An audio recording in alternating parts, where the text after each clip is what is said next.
Hi, my name's Juliet, and today I'm talking about creating paperbacks from Scrivener 3 for Windows.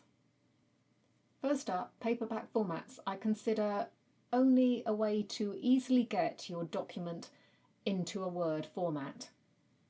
Don't expect that you'll have a usable book without any further work. You will have to decide whether this procedure saves you time or not. I'm a little on the fence about that at the moment. Over the past couple of weeks, I've created a couple of actual paperbacks from within Scrivener, and I can't guarantee that I've found everything that might occur. I almost certainly haven't, or the absolute best way to go about doing this. But I do have a number of pointers if you want to try this out for yourself. Okay, first thing, you can create a table of contents for your paperback from within Scrivener, but the documentation, such as it is, freely admits that this might not work and you'd be better creating it directly in Word. I tried it, it most definitely did not work, so I'm not even going to show you how to do that here. Create your table of contents in Word. It's reliable, it works. Now let's go to the paperback front matter in the binder. As you can see, this is largely created to take information from your metadata and insert it into the document using code.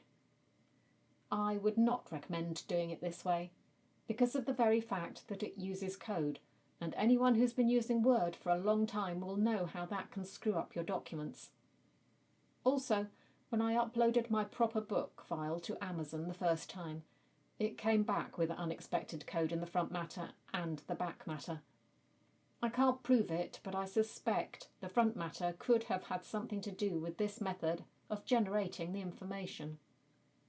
I'd suggest you fill out these pages with actual text on the page and remove the blank page completely. You will probably need blank pages in the front matter, but create those in Microsoft Word, not here. Remember while you're doing this that what you see on the page is not what you'll get in the finished document. This is most noticeable with the title page, where you might have larger text. Do a test compile to get the sizing and spacing right. What you've typed will probably look bigger than you imagined. Now, in compile, choose the paperback format you want. You will almost certainly want to change the defaults here and create your own custom format. All formatting options are available for paperbacks. You can change fonts, font size, spacing, etc. to exactly what you want. Also, with text layouts, if you have a specific format already in Word that you want to emulate, go and have a look at the font line spacing formats and write those down. Then come back into Scrivener and put them into the line spacing box. Under Page Settings options, you can set up your running heads as you want them. If you don't, they'll come up in all different fonts, and, well, as you can see, you'll have your text font, then Calibri for the heading, and Palatino liner type for the footer. That's not a good look. At most you want 2 fonts on the page. I'm not including headings here, just on text pages. So click on those bars first to change fonts and font sizes to what you usually use. Then click on Header and Footer Text. Here you can change the running heads if you want to. The first pages, which is the front matter, have no headers and footers in, but the other sections do. Main body and facing pages are what you want to look at, because that's your main text. These are inserted with code, which doesn't seem to affect anything in Word, but you might want to put in the actual text. The 3 boxes represent left hand, centre and right hand. Then compile. And yes, before you see the document, I made some really quick, silly choices in assigning section layouts, but they don't stop me showing you the issues. Okay, things to note with the compile. All the items in the front matter will be separated by section breaks, as will chapters and back matter. Unless you have changed the defaults, there will be no numbering in the front matter.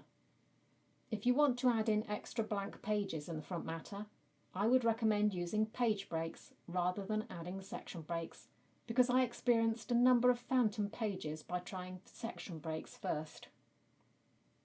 You will notice that all the text is formatted as normal in terms of styles, but it is all formatted as you selected in Scrivener.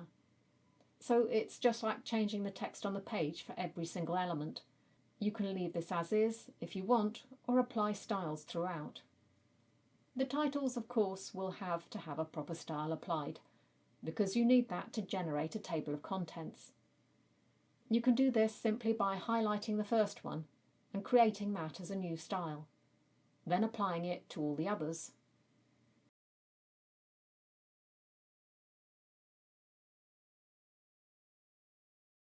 Another thing you must do is to go through any links you have in your document and remove them.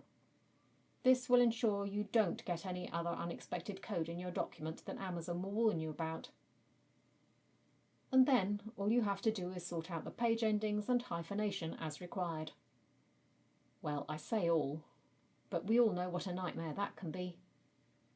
As I said earlier, this is just how I see the process at the moment.